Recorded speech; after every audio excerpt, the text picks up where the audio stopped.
Kumusta at magandang araw na naman po sa inyong lahat mga boss, at samahan niyo naman ako dito at mayroon tayong ginagawa dito, yung detoxod.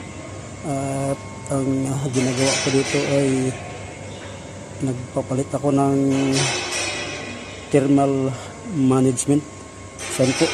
Ito yung itsura na yan, at ito yung kanyang luma, natanggal ko na.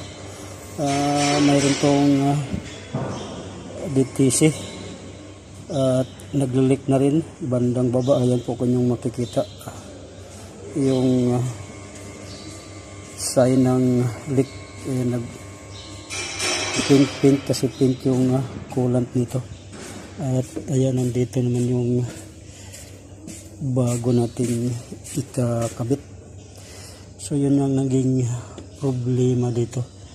At dito nga pala yun banda sa may ilalim. Ayan yung location niya, at mayroon niyang tatlong tornilyo.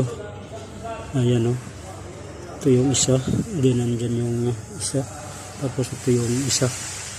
At bago natin ito ma-access ay kinakailangan tatanggalin natin yung battery, din yung kanyang battery frame dito, yan, para mas madali nating mahugot. Sa inyo rin kung anong diskarte nyo, kung kaya nyong dukutin lang, pero sa akin kalit mas komportable yung gawa ko dito pagka tinanggal ko. Hindi naman ganong mahirap tanggalin yung battery, at medyo malambot lang naman. So ayan, ito yung ating trabaho na naman ngayong araw na to. At hindi lang tayo tuloy-tuloy na nakakagawa na ng video, gawa ng kung minsan kasi ay loaded, kaya hindi na tayo ganong nakasingit.